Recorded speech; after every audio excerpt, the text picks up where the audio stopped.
నమస్తే, welcome to స్వతంత్ర. నేను మురళి. ముందుగా హెడ్లైన్స్ చూద్దాం. రిజర్వేషన్లపై కాంగ్రెస్ ది దుష్ప్రచారం. తెలంగాణలో 10 సీట్లు గెలుచుకుంటామన్న అమిత్ షా.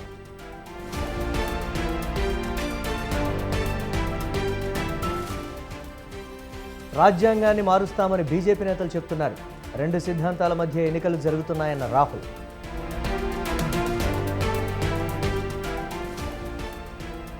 చంద్రబాబును నమ్మడం అంటే కొండ చిలువ నోట్లో తలపెట్టడమే. పెత్తందారుల కూటమిని నమ్మొద్దన్న జగన్.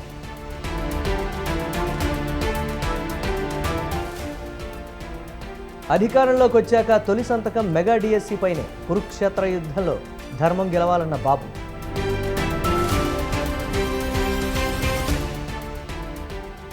రాజ్యాంగం ప్రమాదంలో పడింది. ప్రజాస్వామ్యంపై బీజేపీ దాడి చేస్తోందన్న రేవంత్. తెలంగాణలో బీజేపీకి సానుకూల వాతావరణం. కాంగ్రెస్, బీఆర్ఎస్లు తప్పుడు ప్రచారం చేస్తున్నాయన్న కిషన్ రెడ్డి.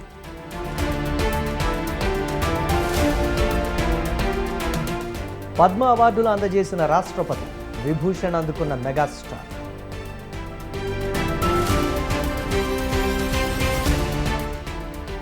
భారీ నష్టాల్లో స్టాక్ మార్కెట్లు. 1000 పాయింట్లకు పైగా నష్టాల్లో సెన్సెక్స్.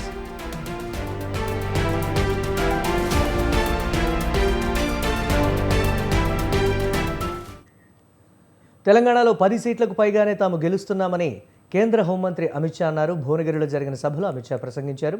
కాంగ్రెస్ పార్టీకి ఇక్కడ పోటీ చేయడానికి అభ్యర్థులు కూడా దొరకడం లేదన్నారు. తెలంగాణలో డబుల్ డిజిట్ స్థానాల్లో గెలిస్తే దేశంలో బీజేపీకి 400 స్థానాలు వచ్చినట్లేనని అన్నారు.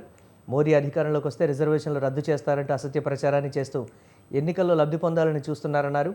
బీజేపీకి 10 స్థానాలు ఇస్తే ముస్లిం రిజర్వేషన్లు తొలగించి ఆ రిజర్వేషన్లు ఎస్సీ, ఎస్టీ, బీసీ, ఓబీసీలకు ఇస్తామని తెలిపారు.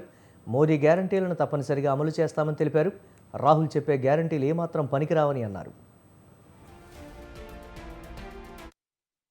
Congress party, BRS party, Owaisi की पार्टी, भाइयों बहनों मुझे बताओ, कांग्रेस और बीआरएस ओवैसी को रोक सकते, मजलिस को रोक सकते हैं क्या? ये तुष्टीकरण की जो एबीसी है ना, एपीसमेंट की एबीसी, इसका मतलब है ए से ओवैसी असदुद्दीन, बी से बीआरएस और सी से कांग्रेस पार्टी, ये तीनों एक थैले के चट्टे पट्टे हैं. कांग्रेस, मजलिस और बीआरएस ये तीनों एपीसमेंट का ट्रायंगल है. ये लोग रामनवमी का जुलूस नहीं निकलने देते हैं. ये लोग हैदराबाद विमोचन दिन नहीं मनाने देते हैं. ये लोग सीएए का विरोध करते हैं. वीरू ये लोग यहां पर सरिया के आधार पर, कुरान के आधार पर तेलंगाना चलाना चाहते हैं. రాజ్యాంగాన్ని రద్దు చేయడానికి బీజేపీ ప్రయత్నిస్తోందని కాంగ్రెస్ అగ్రనేత రాహుల్ గాంధీ అన్నారు. కొందరికే ప్రయోజనాలు అందించాలని మోదీ ప్రయత్నిస్తున్నారన్నారు. నర్సాపూర్ జనజాతర సభలో పాల్గొన్న రాహుల్ బీజేపీ ప్రభుత్వ రంగ సంస్థలను ప్రైవేట్ పరం చేస్తోందని మండిపడ్డారు. రిజర్వేషన్లు నిర్మూలించడం కోసమే ప్రైవేటీకరణ చేస్తున్నారన్నారు. జూన్ 4న ఇండియా కూటమి ప్రభుత్వం ఏర్పడబోతోందని రాహుల్ ధీమా వ్యక్తం చేశారు. ఇండియా కూటమి అధికారంలోకి రాగానే రైతు రుణమాఫీ చేస్తామని అన్నారు. नरेंद्र मोदी चाहते हैं कि सारी की सारी राजनीति 22-25 लोगों के फायदे के लिए हो. उन्होंने पब्लिक सेक्टर को, सरकारी कंपनियों को प्राइवेटाइज किया. क्यों किया? रिजर्वेशन को हटाने के लिए किया. देश में और सरकार में ठेकेदारी प्रथा चलाते हैं. क्यों चलाते हैं? रिजर्वेशन को खत्म करने के लिए. लड़ाई इस बात की भी है, वो रिजर्वेशन को खत्म करना चाहते हैं, हम रिजर्वेशन को 50% से ज्यादा बढ़ाना चाहते हैं. और बहनों, हिंदुस्तान में अगर आप पिछड़ों की, दलितों की, आदिवासियों की आबादी जोड़ दें तो ये मेजॉरिटी बनती है. कम से कम 50% पिछड़ा वर्ग है, 15% दलित, 8% आदिवासी, 15% माइनॉरिटी और 5% गरीब जनरल कास्ट के लोग. अगर आप इन सबको जोड़ दो 90% से ज्यादा बनता है. मगर इन लोगों को हिंदुस्तान में भागीदारी नहीं मिलती. इसीलिए हमने निर्णय लिया है कि जैसे तेलंगाना में जाति దేశం మీద, రాజ్యాంగం మీద, రిజర్వేషన్ల మీద మోదీ, అమిత్ షా దాడి చేయాలనుకుంటున్నారని తెలంగాణ సీఎం రేవంత్ రెడ్డి అన్నారు. రాజ్యాంగాన్ని కాపాడేందుకు రాహుల్ గాంధీ, మోదీ, అమిత్ షాలపై యుద్ధం ప్రకటించారని అన్నారు. ఈ యుద్ధంలో తెలంగాణ సమాజం రాహుల్ వెంట నిలవాలని పిలుపునిచ్చారు.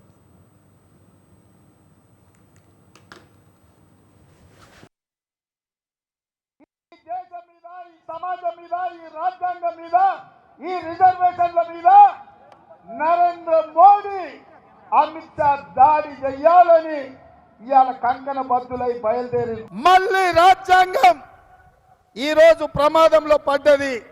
అందుకే రాజ్యాంగాన్ని కాపాడడానికి, రిజర్వేషన్లను రక్షించడానికి వారు మళ్ళీ తెలంగాణ గడ్డ మీద నుంచే నరేంద్ర మోడీ, అమిత్ షాలపై యుద్ధం ప్రకటించిండు. ఈ యుద్ధంలో తెలంగాణ బిడ్డలు రాహుల్ గాంధీ గారి పక్కన నిలబడాలి. 60 సంవత్సరాల ఆకాంక్ష. ప్రధాని మోదీ వ్యాఖ్యలకు మాజీ మంత్రి జగదీష్ రెడ్డి స్పందించారు. రాష్ట్రంలో 6 ట్యాక్స్పై మాట్లాడిన ప్రధాని మోదీ ఎందుకు చర్యలు తీసుకోవడం లేదని ఆయన ప్రశ్నించారు. రేవంత్ రెడ్డి రాహుల్ గాంధీని మోదీతో ఒప్పందం కుదిర్చిన విషయం అందరికీ తెలుసన్నారు. ఢిల్లీకి మూటలు పంపే చోటాభాయ్పై మోదీ ఎందుకు చర్యలు తీసుకోవడం లేదని ఆయన నిలదీశారు. రేవంత్ రెడ్డి మాట్లాడినా, మోడీ మాట్లాడినా, సోనియమ్మ, రాహుల్ గాంధీ ఎవరు వచ్చి మాట్లాడినా కేసీఆర్ మీదనే మాట్లాడుతున్నారు. కేసీఆర్ని టార్గెట్ చేసి మాట్లాడుతున్నారు. దాని అర్థమైంది ఈ రాష్ట్రంలో ఇప్పటికీ కేసీఆర్ మాత్రమే ఉన్నాడు అని కదా దాని భావన. రేవంత్ మీద మాట్లాడాల్సిన మోడీ కేసీఆర్ మీదనే మాట్లాడిండు. మొన్నటి వరకు మోడీ మీద మాట్లాడాల్సిన రేవంత్ కేసీఆర్ మీదనే మాట్లాడిండు. ఇది బయటపడిపోయి ప్రజలకు అర్థమైన తర్వాత, చోటేబాయి బడిబాయి అనుబంధం బయటపడ్డ తర్వాత ఇవాళ ఇద్దరు డ్రామాలు వేసి నేను కొట్టినట్టు చేస్తాను, నువ్వు ఏడిచినట్టు చేయాలి అని ఒక డ్రామా పలుకొని ఉత్తనే ఆ రేవంత్ రెడ్డి ఏదో నోటీస్ ఇచ్చినట్టు చేసి ఎందుకు బీజేపీ, బీఆర్ఎస్ అబద్ధాల ప్రచారంతో గెలవాలని చూస్తున్నారని మంత్రి ఉత్తమ్ కుమార్ రెడ్డి అన్నారు. 10 ఏళ్లు తెలంగాణకి ఏమీ చేయని మోదీ, అమిత్ షాలు మత విద్వేషాలతో రెచ్చగొట్టే ప్రయత్నం చేస్తున్నారని విమర్శించారు. మోదీ దిగజారి మాట్లాడుతున్నారని మండిపడ్డారు. రిజర్వేషన్లు రద్దు చేయడం అనేది బీజేపీ ఎజెండా అని మండిపడ్డారు. జనాన్ని తప్పుదోవ పట్టించే ప్రయత్నం చేస్తున్నారన్న ఆయన 4% ముస్లిం రిజర్వేషన్ల గురించి మాట్లాడుతున్నారని తెలిపారు. ప్రధానమంత్రి హోదా మరచి దిగజారి మాట్లాడుతున్న విషయం కూడా తెలంగాణ ప్రజలు గమనించాలి. అసలు మీ బేసిక్ ఇంటెన్షన్, మీ బేసిక్ ఎజెండా బీజేపీ, ఆర్ఎస్ఎస్కి రిజర్వేషన్లు రద్దు చేయడం అనేది అనేక సందర్భాల్లో అనేక మార్లు మీరు మాట్లాడి ఉన్నారు. మీరు అది మర్చిపోయి, అది జనం మర్చిపోయి అనుకుంటారు. మీరు ఏదేదో జనాన్ని తప్పుదో పట్టించే ప్రయత్నం చేస్తున్నారు. పదే 4% ఉన్న ముస్లిం రిజర్వేషన్ గురించి మాట్లాడుతున్నారు. 4% ముస్లిం రిజర్వేషన్ సుప్రీంకోర్టులో మ్యాటర్ పెండింగ్ ఉన్న విషయం కూడా వాళ్ళు తెలంగాణలో మెజారిటీ ఎంపీ సీట్లు గెలుస్తామని ధీమా వ్యక్తం చేశారు కేంద్ర మంత్రి కిషన్ రెడ్డి. తెలంగాణ ప్రజలు చైతన్యవంతులని, బీఆర్ఎస్, కాంగ్రెస్ పార్టీల కల్లబొల్లి మాటలు నమ్మరని ఆయన అన్నారు. రాష్ట్రంలో బీజేపీకి సానుకూల వాతావరణం కనిపిస్తోందన్నారు. అనేక రకాల తప్పుడు ప్రచారాలు, పార్టీపైన బురద జల్లే ప్రయత్నం చేస్తున్న ప్రజలు వాటిని తిప్పికొడుతున్నారని చెప్పారు. సీఎం రేవంత్, మాజీ సీఎం కేసీఆర్ మాటలు చూసి నవ్వుకుంటున్నారని, ఈ ఎన్నికల్లో ప్రజలే ఆ 2 పార్టీలకు బుద్ధి చెప్తారని స్పష్టం చేశారు. శ్రీ నరేంద్ర మోడీ గారి యొక్క బహిరంగ సభ ఎల్బీ స్టేడియంలో రేపు 4 గంటలకు జరగనున్నది. వారు రేపు ఉదయము మహబూబ్ నగర్, నారాయణపేటలో బహిరంగ సభలో ప్రసంగించి మధ్యాహ్నం తర్వాత 4 గంటలకు ఇదే గ్రౌండ్ లో వారు ప్రసంగించనున్నారు. తెలంగాణ లోక్సభ ఎన్నికలకు సంబంధించి ప్రధానమంత్రి గారి యొక్క ఈ ఎన్నికలకు సంబంధించి లాస్ట్ మీటింగ్, ఈ యొక్క సభ హైదరాబాద్ పార్లమెంట్ కాన్స్టిట్యున్సీలో జరుగుతున్నప్పటికీ కూడా యావత్ తెలంగాణ సమాజాన్ని ఉద్దేశించి వారు ప్రసంగించనున్నారు. లోక్సభ ఎన్నికలకు సంబంధించి సందేశము వారు ఇవ్వనున్నారు. ముఖ్యంగా ఈరోజు ఒక సానుకూలమైనటువంటి వాతావరణం తెలంగాణలో కనిపిస్తా ఉంది. అనేక రకాల తప్పుడు వార్తలు, అబద్ధాలు. శామ్ పిట్రోడా వ్యాఖ్యలపై బీజేపీ ఎంపీ లక్ష్మణ్ తీవ్ర వ్యాఖ్యలు చేశారు. శామ్ పిట్రోడా రాజీనామా చేయడం కాదని కాంగ్రెస్ ఆయనను బహిష్కరించాలన్నారు. కాంగ్రెస్ విధానపరమైన ఆలోచనలను శామ్ పిట్రోడా బయటపెట్టారన్నారు. శామ్ పిట్రోడా, అధీర్ రంజన్ చౌదరి వ్యాఖ్యలు వ్యక్తిగతమని కొట్టిపారేయలేమని తెలిపారు. దక్షిణ భారత్ను ప్రత్యేక దేశంగా ప్రకటించాలని కొందరు కాంగ్రెస్ నేతలు చెప్పారు.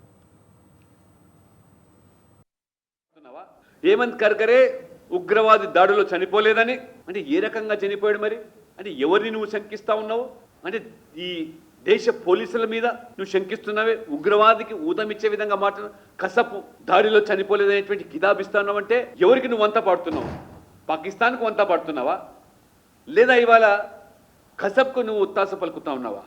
మరొక ముఖ్యమంత్రి పంజాబ్ కాంగ్రెస్ యొక్క మిత్రపక్షము చెంది ఉగ్రవాదుల దాడులను కూడా ఒక డ్రామాగా అభివర్ణిస్తాడు.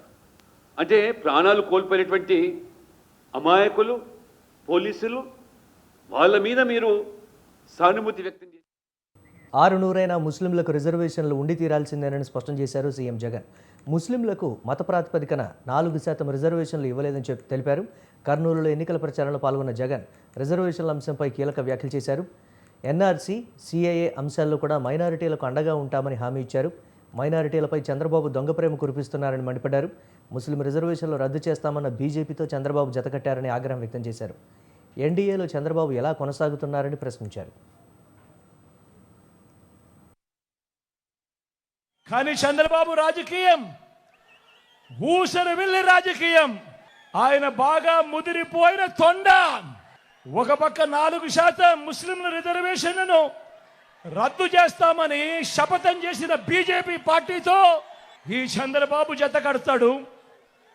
మరో పక్క మైనారిటీల ఓట్ల కోసం మైనారిటీలను మోసం చేసేందుకు ఈ చంద్రబాబు డ్రామాలు మొదలెట్టాడు, దొంగ ప్రేమ నటిస్తాడు. కానీ 4% ఓటేసిన వారిని కాటేసే రకం జగన్ అని కీలక వ్యాఖ్యలు చేశారు టీడీపీ అధినేత చంద్రబాబు. వైసీపీ ఫ్యాన్ ముక్కలు కావడం ఖాయమని, రాష్ట్రానికి మంచి రోజులు రాబోతున్నాయని తెలిపారు. జగన్ రాష్ట్రానికి పట్టిన క్యాన్సర్ గడ్డ అని విమర్శించారు. కరెంటు ఛార్జీలతో పాటు అన్నీ పెంచేశారని, జగ్గుబాయ్ బ్రాండ్తో ప్రజల ప్రాణాలు తీస్తున్నారని ఆగ్రహం వ్యక్తం చేశారు. మద్యం డబ్బంతా తాడేపల్లి ప్యాలెస్కు పోతోందని తెలిపారు. ఉద్యోగాలు లేక యువత రోడ్డున పడుతోందని, జాబు కావాలంటే బాబు రావాలని చంద్రబాబు స్పష్టం చేశారు. భూ హక్కు పత్రం ఏంటమల్లో జగనన్న భూ హక్కు పథకం ఇది కావాలా మీకు? మీ తండ్రి ఇచ్చాడు, మీ తాత ఇచ్చాడు, మీరు సంపాదించుకున్నారు. దానిపైన ఎవరి ఫోటో ఉండాలి? ఇప్పుడు ఏం చేద్దాం? దీన్ని కాలొద్దానా? ఒకదాన్ని కాలుస్తాం, ఒకదాన్ని చించుతాం. జగనన్న భూ హక్కు పథకాన్ని చిత్తుగా దించేస్తున్నాను.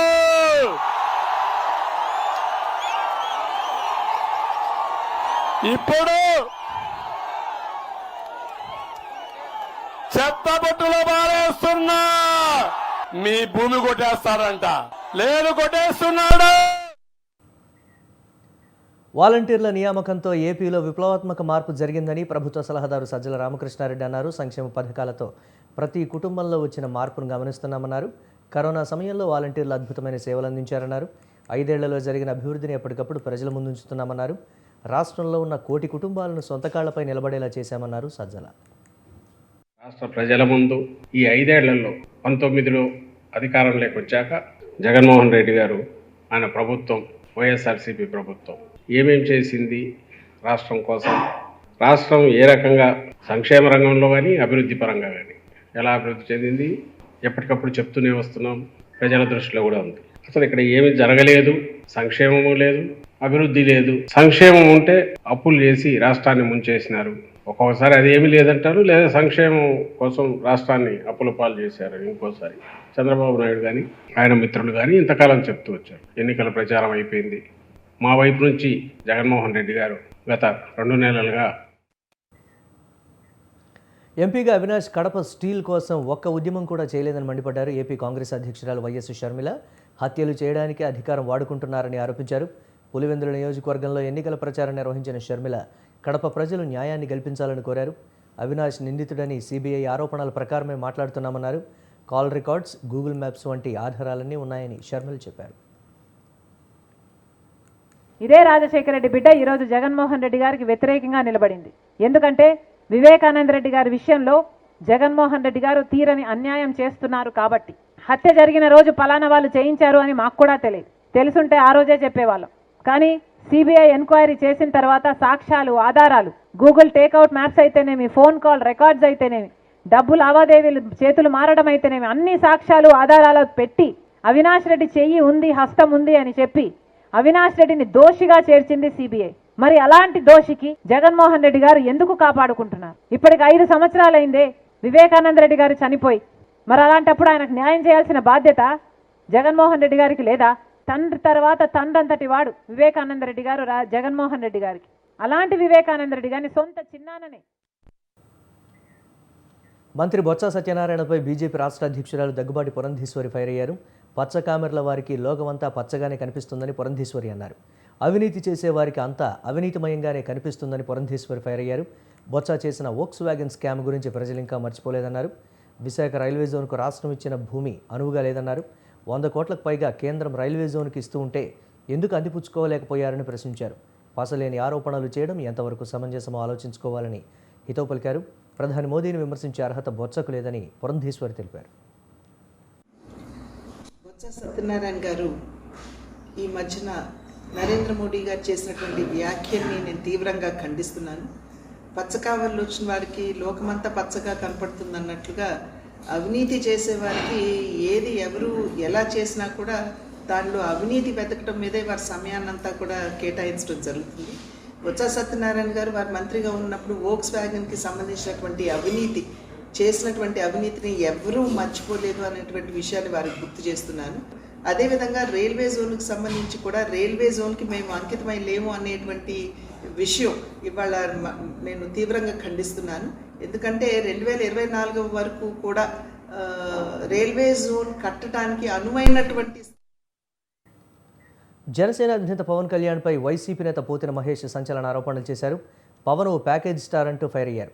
ఆస్తులు కూడబెట్టుకునేందుకే పవన్ జనసేన పార్టీ పెట్టారని ఆరోపించారు. చంద్రబాబు దగ్గర డబ్బు తీసుకొని పవన్ పార్టీ పెట్టారని చెప్పారు. పవన్ చంద్రబాబుకు పాలేరు కంటే హీనంగా పనిచేస్తున్నారని విమర్శించారు. ప్రభుత్వ వ్యతిరేక ఓటు చేయకూడదని పవన్ కొత్త పల్లవి ఎత్తుకున్నారని మండిపడ్డారు. చిరంజీవి ప్రజారాజ్యం పెట్టి నడపలేక పార్టీని మూసేస్తే పవన్ మాత్రం పార్టీ పెట్టడానికి ముందే చంద్రబాబుకు అమ్మేసి డబ్బులు తీసుకొని పార్టీ పెట్టారని ఆరోపించారు. పవన్ను ఒక పొలిటికల్ 420 అని ఘాటుగా అన్నారు. గారు ప్రజా సేవ కోసం, మార్పు కోసం వచ్చారని నాలాంటి వాళ్ళందరూ కూడా భావించారు. కానీ పవన్ కళ్యాణ్ గారు వచ్చింది చంద్రబాబు నాయుడు గారికి ఊడిగం చేయడానికి, ప్యాకేజీ తీసుకోవడానికని మాత్రమే మా అందరికీ ఈ మధ్యనే అర్థమైంది. పవన్ కళ్యాణ్ గారిది వ్యక్తిగత స్వార్థం తప్ప ఎక్కడా కూడా సామాజిక దృక్పథం కానీ, సమాజానికి సేవ చేయాలనేటువంటి ఉద్దేశం కానీ లేనటువంటి ఒక political package star Pawan Kalyan garu అని కూడా ఈ సందర్భంగా నేనైతే తెలియజేస్తా ఉన్నా. పవన్ కళ్యాణ్ గారు ప్రజా సేవ కోసం, మార్పు కోసం వచ్చారని. భారత రాష్ట్రపతి ద్రౌపది ముర్ము చేతుల మీదుగా మెగాస్టార్ చిరంజీవి పద్మ విభూషణ్ పురస్కారం అందుకున్నారు. న్యూఢిల్లీలోని రాష్ట్రపతి భవన్లో పద్మ పురస్కారాల ప్రదానోత్సవం జరిగింది. సినీ రంగంలో చేసిన సేవలకు గాను పద్మ విభూషణ్ పురస్కారం మెగాస్టార్ చిరంజీవి వరించింది. ఈ వేడుకలో చిరంజీవి భార్య సురేఖ, కుమారుడు సినీ హీరో రామ్ చరణ్, కోడలు ఉపాసన పాల్గొన్నారు.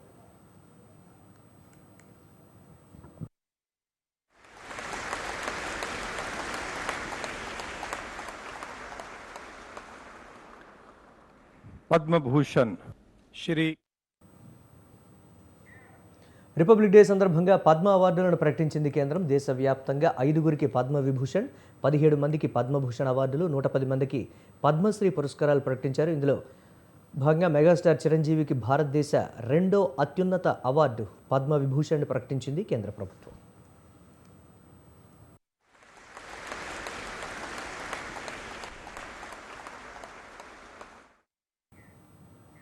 కేరళ గవర్నర్ ఆరిఫ్ మహమ్మద్ ఖాన్ అయోధ్యలోని నూతన రామ మందిరాన్ని సందర్శించారు. రామ్లల్లాను దర్శించుకున్నారు. విగ్రహానికి తొలుత నిలబడి ఆపై మోకాళ్లపై కూర్చొని మొక్కుకున్నారు. అనంతరం తలను నేలకు ఆంచి ప్రణమిల్లారు. ఇందుకు సంబంధించిన వీడియోను కేరళ రాజ్భవన్ కార్యాలయం సోషల్ మీడియా ప్లాట్ఫామ్ ఎక్స్లో షేర్ చేసింది. అందులో రామ్లల్లా విగ్రహం ముందు కూర్చొని ఆరిఫ్ మహమ్మద్ ఖాన్ మొక్కుతూ ఉండగా వెనుక నుంచి జై శ్రీరామ్ నినాదాలు వినిపించాయి.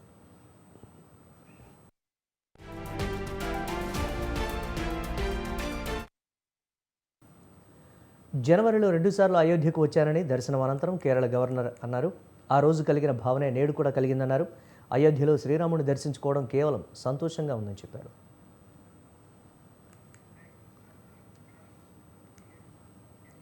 కాంగ్రెస్ మేనిఫెస్టోపై బీజేపీ అసత్య ప్రచారాలు చేస్తోందని ప్రియాంక గాంధీ ఆరోపించారు. ప్రధానమంత్రి కూడా పదవీ గౌరవాన్ని మరిచిపోయి మాట్లాడుతున్నారని అన్నారు.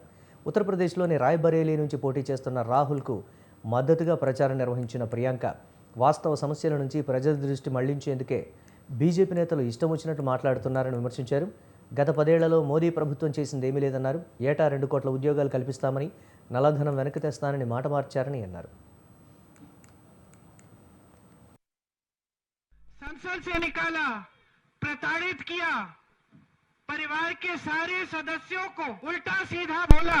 इंदिरा गांधी जैसी महान हस्ती जो शहीद हुए इस देश के लिए, उनको देशद्रोही बोला प्रधानमंत्री जी ने। मेरे पिताजी राजीव गांधी जी को అమెరికాలో ఉన్నత చదువుల కోసం వెళ్లిన ఓ తెలంగాణ విద్యార్థి అదృశ్యమయ్యాడు. ఈ నెల 2 నుంచి 25 ఏళ్ల రూపేష్ చంద్ర చింతకింది ఆచూకీ తెలియడం లేదని షికాగోలోని భారత రాయబార కార్యాలయం తెలిపింది.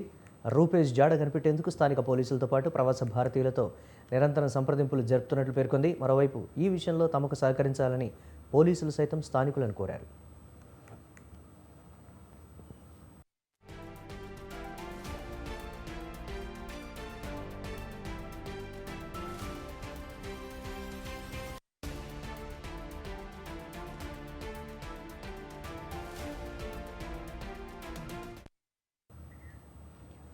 దేశీయ స్టాక్ మార్కెట్ సూచీలు భారీ నష్టాల్లో ముగిశాయి. సెన్సెక్స్ 1000కి పైగా పాయింట్లు నష్టపోయి నిఫ్టీ 22,000 స్థాయిని కోల్పోయింది. ముఖ్యంగా ప్రధాన షేర్ల అమ్మకాల ఒత్తిడి, విదేశీ సంస్థాగత మదుపరులు అమ్మకాల సూచీలను పడేశాయి. సెన్సెక్స్ 1000 పాయింట్లు కోల్పోగా నిఫ్టీ 22,000 స్థాయిని కోల్పోయింది.